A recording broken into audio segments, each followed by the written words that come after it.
Thank you, Joanna, and it's a great privilege to be invited to present in this series. I was just saying earlier that this has been a real lifesaver during lockdown in terms of getting information about developments in systematic reviews. So I'm very grateful to be able to give something back, having benefited from the program. So a provocative title here, Checklist for the Reckless, Tools for Fools. But the serious point is whether the instruments and tools that are available, and as you'll find out, or no doubt encountered, there are many of these, whether they're really fit for purpose, or should we be asking for something more than we currently have. Just to say, in line with me being a Cochrane convener and in favour of research integrity, that I have no actual or potential conflicts of interest in relation to this presentation, other than an academic allegiance to a tool that I co-developed with a colleague, but it's freely available, so I don't stand to gain materially from this presentation. And hopefully I will show the place that this tool lies within a fair and open choice of instruments. For those of you new to this area, I thought it'd be helpful just to orientate you to some of the, if you like, desert island articles that you might look at. I'm going to be referring to some very important work funded under the Cochrane Methodology Fund scheme on mapping the tools that were available with a view to finding an instrument that was suitable for use with the GRADE CERQual approach. And my co-authors are listed there. Also, the guidance that the team of Cochrane conveners for the Cochrane Qualitative and Implementation Methods Group produced on assessing methodological limitations. And a couple of contributions there from conveners, from, for example, myself with Chris Carroll, where we looked at the use of sensitivity analysis to look at the impact of quality, and Ruth Garside, who's written a very interesting and provocative article that's still a go-to. And more recently, we've seen a summary of what are badged as quality appraisal tools by Majid and Vanstone, and it's a useful way of comparing them, and an in-depth evaluation of the CASP tool, which is probably the most common tool done by Long and colleagues. So just a few landmarks there, and I would encourage you to follow these up after the event. Also, just to give you a warning of a positive nature, of course, that we are currently working on a handbook for the Cochrane Qualitative and Implementation Methods Group on qualitative evidence synthesis, due to come out in late 2022. And a lot of my thinking here has been informed by my colleagues, Heather Munthkas and Jane Noyes, with whom I'm currently collaborating. So what are we going to cover today? Well, we're going to look at what is quality assessment. Should we quality assess qualitative research? What are our options if we decide to do so? And how should we quality assess?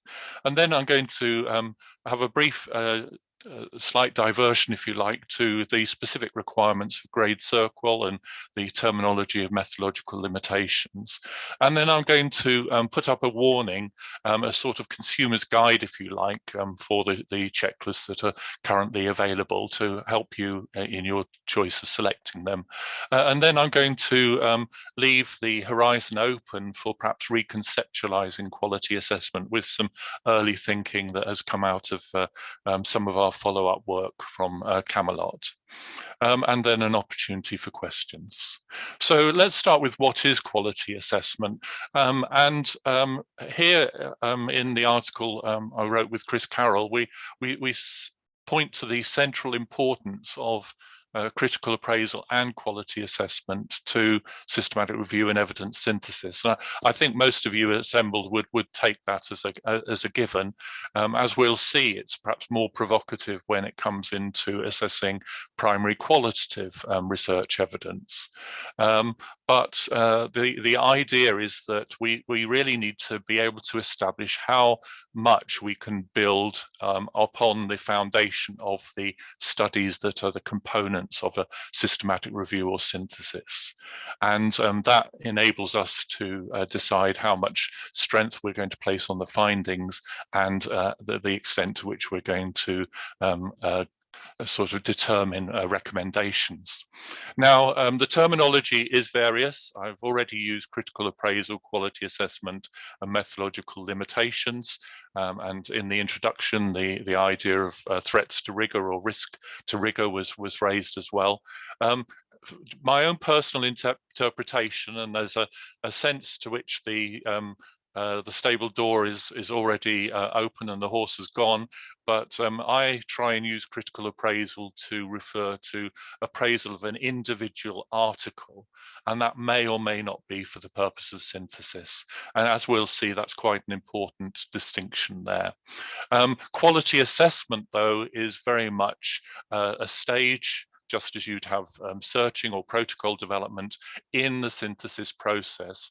And so there we're talking to the entire process of evaluating multiple included studies. But it's not just a different process just because you're doing it with more studies. It's also because it extends beyond what you're technically doing with a checklist. And I'd like to illustrate that with a little diagram here. So in the center here, based on primary qualitative research thinking from Lincoln and Gruber, we have 5 markers, if you like, of quality criteria in qualitative research. And although obviously a lot of the quality standards for qualitative evidence synthesis derived from systematic reviews, there's also the heritage that is derived from primary qualitative research. So if we go through these in turn, we can see that all of them are taken care of within the entire process of a systematic review or evidence synthesis, but not all of them are actually built into the specific critical appraisal process. What we think of as critical appraisal is primarily aimed at establishing the credibility of the research. So when we use a checklist, the checklist is primarily, and we'll see that they have various exceptions, but primarily it's looking at the validity through the checklist. Now, some checklists that weren't designed for evidence synthesis also look at applicability, and obviously transferability is another ingredient of quality, but credibility, internal validity, to use the sort of more research paradigm neutral term, is what is being looked at by the critical appraisal checklist. So what are the other 4 important components of quality? Well, we've got transferability. We prefer that term to applicability. In any review, you'll analyze the contexts and see the extent to which the study populations of the individual studies match the target population of your review, and that's formalized within the GRADE CERQual process. But even writing up your recommendations or conclusions without a GRADE CERQual, that consideration of relevance is part of the quality assessment process. It's about the fitness for purpose, if you like. Then we've got the ingredient of dependability. We're really looking there to see whether the data is supporting the way that we frame the findings and the discussion and the subsequent recommendation. So it's linked to richness. It's not synonymous with it. And there's been some very important work done by Heather Ames and colleagues looking at this idea of richness, and richness is partly embodied within the GRADE CERQual domain of adequacy. So again, you would consider richness whether you were doing GRADE CERQual or not, but it's an important part of us judging the quality of the included studies and hence the review. Then we have confirmability. Well, confirmability is actually part of the synthesis method, that we've got multiple included studies. We look as part of that synthesis process to see whether they agree with each other. And if they don't agree with each other, it doesn't mean to say that they're invalid, but it does get us to think of reasons for variation. And then increasingly, we're aware as a review community about the importance of reflexivity, extending beyond just mere financial conflicts of interest to, for example, do you have prior experience of a condition? Do you have strongly held beliefs? And then this applies for both the primary qualitative researcher, but increasingly also for the person doing the review as well. And so we would expect in qualitative research there to be reflexivity, and we expect that in the qualitative synthesis. So hopefully you can see that quality is tackled in many places in systematic review, not just in the process that is the technical appraisal. And it's worth flagging up, although our thinking isn't quite as developed on this. I've referred to this almost as the mortar between the bricks, if you like, that when certainly those with experience of qualitative research look at qualitative research, they often are looking for things that are perhaps less tangible, less handleable through a checklist. So what we might call theoretical sufficiency, by which we mean if the study engages with theory, is it done in an appropriate way? Did they choose the theory or generate the theory appropriately? Did they report how they used theory? Those sort of aspects. And then another less tangible area is the line of argument. We can recognize good research by what we talk about variously as telling a good story or having a golden thread running through it, those sort of things, which obviously you can't get simply by isolating individual components or ingredients. And I've used the terms there of cohesion and coherence, but I'm not using those in a technical sense, but more in the sort of idea of there being a line of argument. Anyone who assesses, for example, master's or PhD level work will recognize that we're very often looking for how things line up. For example, the question being appropriate to the design being appropriate to the methods, etc. This is similar in a way, although as I'll show, perhaps doesn't quite completely align with some of the terminology used by the JBI with regard to congruity, where they're not just looking at individual ingredients, they're looking at how things line up together.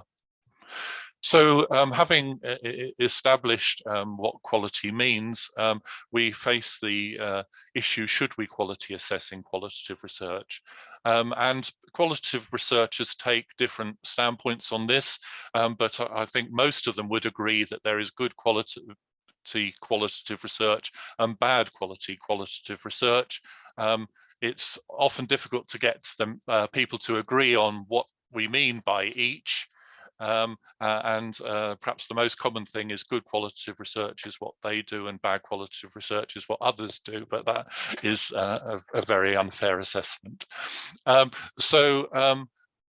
If we use qualitative research in synthesis, then we are, if you like, breathing new life into that qualitative research, in that the individual qualitative research is extending its shelf life beyond its original impact to informing and shaping the findings of a synthesis, which itself will be read. And of course, it's also improving the profile of qualitative research in general, as seen by the fact that organizations like NICE and WHO are recognizing the place of qualitative research. So it's a good thing in terms of what it's achieving in terms of quality assessment. But some people do argue, well, qualitative research wasn't designed to be scrutinized and summarized in an evidence synthesis, but we could equally argue that of RCTs, which were not originally designed to be included in a meta-analysis. So that doesn't necessarily make the process wrong. Quality assessment is a feature of evidence synthesis methodology. So even if it is a little alien to some parts of qualitative research, that's not an argument for not doing it in this particular context. But generally speaking, we have moved to a stage where the key issue now isn't whether to, it's much more how to, and more importantly, to what purpose. So it's helpful to think who we're doing quality assessment for. Most of you will recognize that if you submit a quality synthesis to a journal, whether that be quantitative or qualitative, that editors and peer reviewers will expect to see use of quality assessment. So we need to meet their expectations to publish. Obviously, that's not in itself a justification for doing it, but it's a very practical consideration. But commissioners and funders are also aware that quality assessment is a marker of the quality process of a systematic review.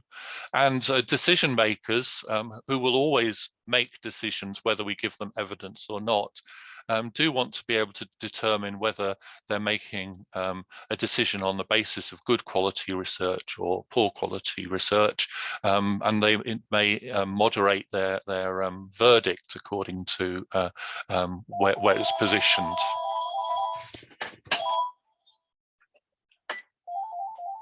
Sorry about that. Then we've got the benefits for other researchers of doing quality assessment, so that people are able to judge the standards of what is being looked at.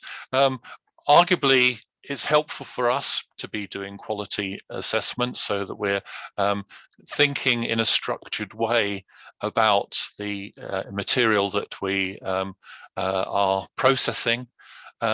And one thing that I've thought about, not just in the context of qualitative systematic reviews, but also quantitative, is that if we think that across the world myriads of teams are appraising the same studies, it's rather regrettable at the moment that we don't have, if you like, a shareable currency of appraisals. But of course, a barrier to that is that often appraisal is done in the context of a particular research or review question. And so we can't assume that they're completely transferable, although it is helpful to see other people's assessments when making one's own. So that takes us then to what are our options. And the work that we did as part of the Camelot project, credited on the right-hand side there, identified over 100 tools here to choose from, and the industry isn't slowing down. Almost half of those tools were published after 2010. And the problem isn't so much the development of them, but the poor development of them, with few authors describing how the tool was developed or making a case for why a new tool is needed. As a research team, we looked at what was covered in these frameworks and checklists and identified 22 themes or aspects that were covered. No tool included all 22 themes. And indeed, there's a practical issue there that when you get to that number, the tool becomes less workable. But some of the themes were almost universally acknowledged in coming up to 100 of the 102 tools. And we concluded that researchers are continuing to develop new tools without really examining existing tools in sufficient detail, that there's a lack of consensus on the best tool to use, and importantly, that there isn't much evidence supporting the use of either individual tools or indeed the whole process of quality assessment, particularly as embodied in critical appraisal. So if we're thinking of the leading options, here are certainly some of the most common ones that I encounter. Top of the list in terms of frequency is the CASP checklist, freely available as a fillable form or a downloadable document. The Cochrane EPOC group you promote what they describe as adapted CASP. We'll come to that term in a minute. The JBI, as part of its impressive inventory of tools, has a checklist specifically for qualitative research. There's the tool that we developed, the quality of reporting tool. And if we look at that review that I mentioned earlier by Majid and Vanstone, they identified the tools that I've listed there.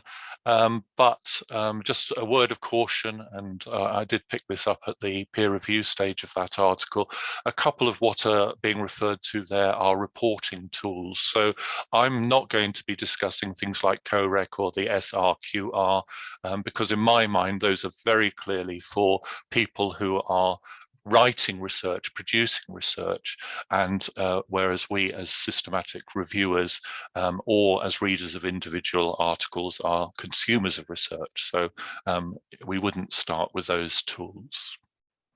I mentioned adapted CASP. I have just tried, this is something I'm indebted to Jane Noyes, the lead convener of our group, for flagging as an issue, and I wanted to see the sort of reason for the concern here. So what I've tried to do here is map the original CASP against adapted CASP, and actually you'll see that even where the questions correspond, the wording is different, and indeed there are some things that have been added there. So we've got this label, Adapted CASP.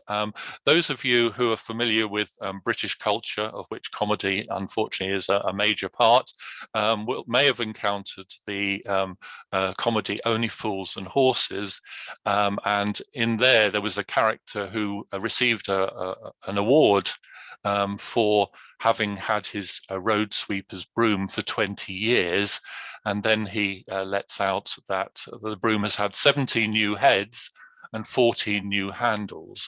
And so quite obviously here, one of his fellows there asks, well, how can it be the same broom? And so there is an issue here about whether adapted CASP bears any relation to original CASP and whether it would be more helpful to use a completely different label. The JBI critical appraisal checklist, I said that I don't have any material conflicts of interest. I do have something of an antipathy to this particular approach.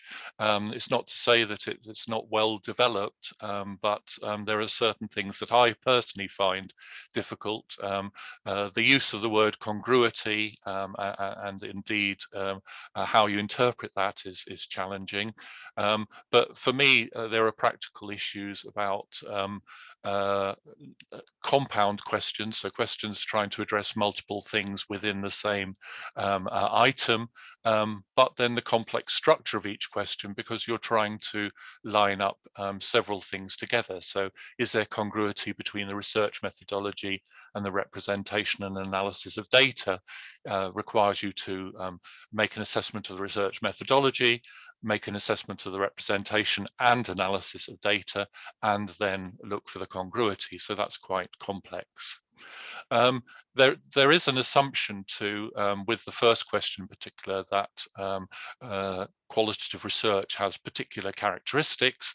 I work in health services research, and other areas of research are similar in that they don't start with a philosophical perspective, they start with a problem or an issue.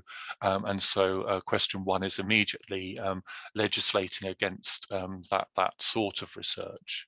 And then finally, just a minor technical point, there's no insufficient detail response, which is an important consideration.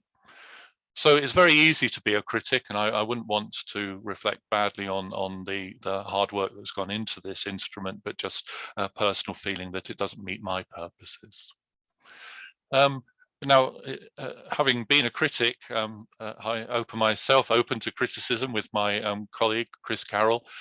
We wanted to have a tool that didn't require detailed knowledge of qualitative research, but simply responded to a number of considerations by documenting what each study said about it. So one of the issues is whether we're actually assessing the conduct of the study or just its reporting. And we said, well, let's sidestep this particular issue and purely look at how the authors describe what they've done. And if we feel that that's got sufficient detail, so if you like richness of method, we could perhaps call that, then we feel more confident. Whereas if it's got thin or non-justified choice of methods, then we perhaps feel a little bit more concern about it. That's not to mean that the people doing the research have done it badly, just that they haven't told us enough to help us to make a judgment. We therefore, if you like, are suspending our role as arbiters by purely making transparent what the authors have said about their methods. So as I said, we were sidestepping some of the difficulties and issues about qualitative research and assessing it. So if we decide we are going to quality assess, how do we do that? Well, an important point to get across is that it's not just a tick box exercise. I've deliberately put an example of a tool that I've used myself. We've developed it, an Excel spreadsheet that is the CASP checklist, but we use it to generate the traffic lights type system that some of you will be familiar with in terms of the Cochrane risk of bias tool. And the point I'm making is that actually the important part of this isn't these individual colorful verdicts, but it's the notes and comments and observations that you make in order to complete these comments. So we shouldn't judge the process simply by the outcome here. So it is very easy to generate these colorful schemes and to cut and paste them into our final report, but actually it's the journey that is much more important than the destination, that structured thinking about the article. And importantly, with systematic reviews, it's about treating each article in a common way, which we might not do if we didn't have a checklist.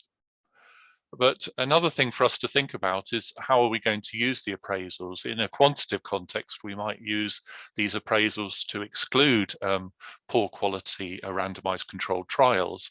That's less typically done in qualitative research, and I'll explain why in a second. But if you're not going to use these appraisals to exclude, then you must at least use these appraisals to describe the reduced certainty, if you like, of findings based on poor quality studies. So it should be factored into the way that you build up your confidence in findings. And the nugget argument is taken from work within realist synthesis by Ray Pawson. And this is the idea that, as with any interpretive endeavor, that a poor study can actually yield a very important insight. And so one reason for not excluding poor quality qualitative studies from a synthesis is that there may be an important truth. It may be owned by a minority of people, that doesn't matter, it's still valid and important. It may be by a non-frequently heard audience, and so we want to make sure that we listen to their voice. And so although we may moderate our confidence in the light of the poor quality studies, we don't want to exclude that voice. We want to give it a chance to contribute to the overall debate.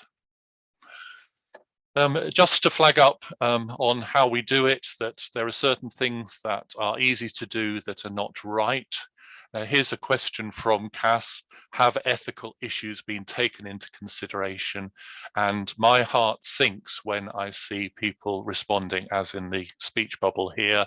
Oh yes, it says that they got ethical approval, it's got a reference number, it says a committee, so I can say yes, ethical issues have been taken into consideration. This isn't about ethical approval, this question, this is about ethical issues, so needs a much broader approach to thinking about it. And bear in mind that even the presence of a question about ethics in a critical appraisal checklist is open to debate, because it's really how you plan to do the study at the beginning before you even start it. It's not how you actually carried out the study and whether you did that well. So just moving to the last section of my presentation, a note about GRADE CERQual and methodological limitations. So within GRADE CERQual, there is a domain, we call them components actually, called methodological limitations. We thought about what we would call that, and we chose this particular descriptor.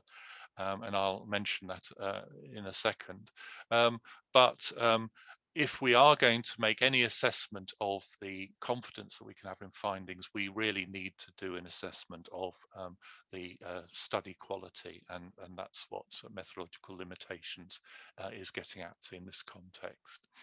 So just to correct a misunderstanding, that GRADE CERQual isn't just about quality assessment of study design. It isn't an approach to critical appraisal or quality assessment. It does get to other aspects of quality, as we mentioned earlier. But methodological limitations is a starting point. In many cases, we would do this assessment first. But methodological limitations has been chosen because it refers to concerns about the design or conduct of primary studies. And that recognizes that we are never going to see an ideal study, but we want to know to what extent do we dampen, if you like, our confidence in review findings, because we can't be sure about the design or conduct of the studies that contribute to it. So rather than trying to judge some absolute standard of methodological quality, we're really just trying to surface any concerns we might have that may lower our confidence in the review findings. And so this acts as an antidote to what David Sackett, one of the founding fathers of evidence-based medicine, described nicely as critical appraisal nihilism, that you know, if you do this critical appraisal process with enough studies, you reach a point where you begin to think, well, no study is ever going to be good enough. In contrast, for GRADE CERQual, we start high and then lower our expectations for each material thing that causes concern. But just again to correct a couple of misunderstandings about GRADE CERQual as well, that where you have these ratings of quality, the assessment is for the individual finding, not the study. So it's true that you start by assessing the study, but certain findings may be more prone to having limitations than others.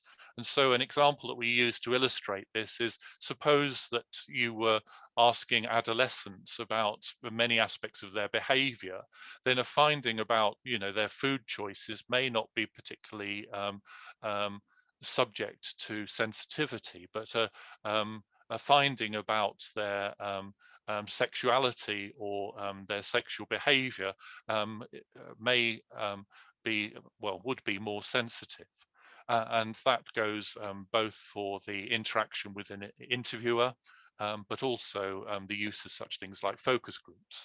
So although we start by assessing the whole study, we then have to think about the individual finding and whether that is particularly vulnerable to reduced expectations because of the type of finding it is. And then the second thing to correct is that methodological limitations is applied to a set of studies supporting a finding.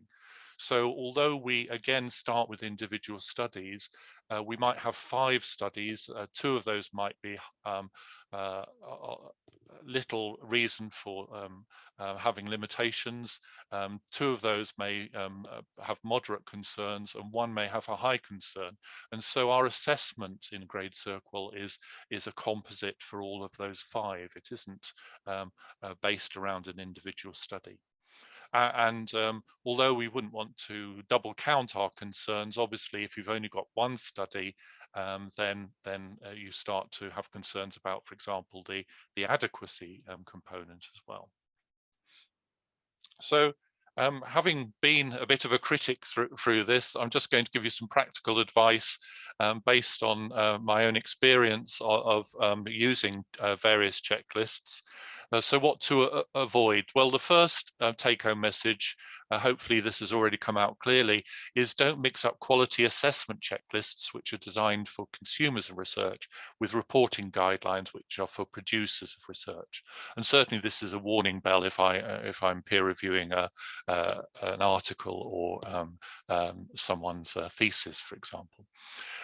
Don't treat quality assessment as a tick box exercise. Remember, we said that it's the journey that's important. It's the structured approach to looking at a set of articles in a common way. It's not that little colourful summary of the ticks and crosses and can't tells. Never score your assessments. Within the Cochrane Qualitative Group, we're consistent with the wider Cochrane approach that assessments are not there to be scored. One of the virtues of using a colour scheme is that it helps you to make the judgment in a more qualitative way. Don't use examples or hints as the only flaws to look for. We sometimes find this with the CASP tool, which has got some very helpful hints, but unfortunately people just go through the hints and they think that's all I need to think about. But obviously the individual flaws will differ from article to article. In the context of systematic reviews, we don't answer the question about an appropriate research design generically. Oh yes, it's about values and attitudes and preferences of people, but think of the specific aims of your review topic. And so make it a specific question, not one that you just get through in a hurry. And another point, if you're doing a lot of reviews, then don't benchmark quality across review topics. Consider quality in the context of your specific review. So some topics may be particularly challenging, and so it may be particularly difficult to gain a high rating, a high confidence rating across those studies. And if that is the case, then the studies may still be the best of their type. You still acknowledge their weaknesses, but you don't overly critique them where achieving certain quality markers is not going to be possible. And in terms of specifically choosing a checklist, look out to see whether a particular checklist privileges one type of qualitative research. I illustrated that with JBI and how it potentially could legislate against health service research models of qualitative research. Of course, if all your included studies are the same type and you're treating them all equally, then it can be a strength to choose a checklist that privileges that particular type. So an ethnography checklist because all your studies are ethnographies, for example. Try to avoid checklists with compound questions because it's very hard to work out how you handle partial fulfillment of those. Avoid checklists that use scores and also avoid checklists that use weighting. The question, is qualitative research appropriate, as there is in CASP? in the context of systematic reviews, that's already should be covered in your protocol. You should already have made a case that your review is going to be answered by qualitative research. So that question is a bit redundant in that context. And similarly, the question at the end about the usefulness of the CASP checklist items, that's not very helpful in the context of a review, because you'll be considering applicability in your conclusions. So I just want to conclude with perhaps trying to look a little bit beyond the current state of where we are. All of this is very speculative and it's a very personal vision, but it is informed by some very active and lively debates that we've had as part of the Camelot group as we're developing our thinking. So one of the things that becomes apparent is that there isn't always an alignment between the appraisal tools and the underpinning epistemology. For example, a lot of meta-ethnographies use the CASP tool, where the approach to quality is much more sophisticated than a CASP tool is designed to elicit. The converse is true, that the JBI, which certainly is one of the most intellectually demanding of checklists, is used with a method called meta-aggregation, which is not interpretive, or as it's a spectrum or continuum, is not as interpretive as other methods, I should perhaps say more. So there you've got a potential misalignment between the degree of conceptualization that's gone into the instrument and the actual synthesis that it supports. And if you look about whether the tools are designed for purpose, well, we've referred to CASP quite a lot of times, but the point that I haven't brought out yet, and which is a really important one, is that CASP was designed for individual studies. It was never designed for synthesis. So in using CASP, and many of us do so, we're using a tool that manifestly is not designed for the purpose of synthesis. Hopefully, and this is lining ourselves up, so we've got to be very careful, that hopefully the Camelot tool will look at its underpinning epistemology and its design for purpose and try and tick those markers. And it's easy for us because we're standing on the shoulders of the giants that have gone before us in that list there. So it makes us wonder, well, could we move to something a little bit more analogous to a domain-based approach, so that it's not specific to particular sets of questions, but looks at more widely at different influences on our confidence in a study? And again, this is a personal viewpoint, but we could conceive there being a number of things that affect the quality of the study, and more importantly, our confidence in the study. So the setting for the research, so interviewing someone in a busy context where we're open to interruptions will have an impact. Interviewing them behind bars, interviewing them in a crowded office, all of those could have an impact, reducing our confidence that we've got either accurate or complete findings. Similarly, participants, if we've selected participants who don't know the phenomenon well enough, or that they only represent part of the phenomenon, that could cause us concern. The methodology, so using focus groups for things that are not designed to be discussed publicly, or perhaps using a male interviewer to ask about intimate female behavior, that manifestly would reduce our confidence in the study. And that's linked to the research team, so things like picked up on reflexivity, things like white coat syndrome, people responding differently to doctors, etc.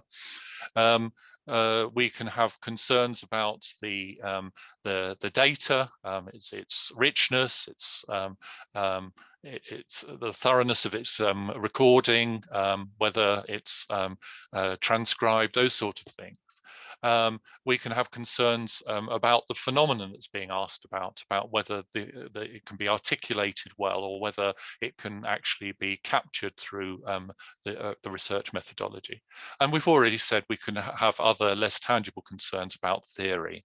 So just using one of those as an example, a setting, we, instead of having lots of questions that go through these in a particular way, we could perhaps be a little bit more reflexive. We could think of the factors that are connected with setting. So is the participant or investigator likely to feel safe? Are they likely to feel that they're in a private and confidential setting? Is the setting a setting where they can feel dignified, where they can feel free to express themselves, to feel uninterrupted?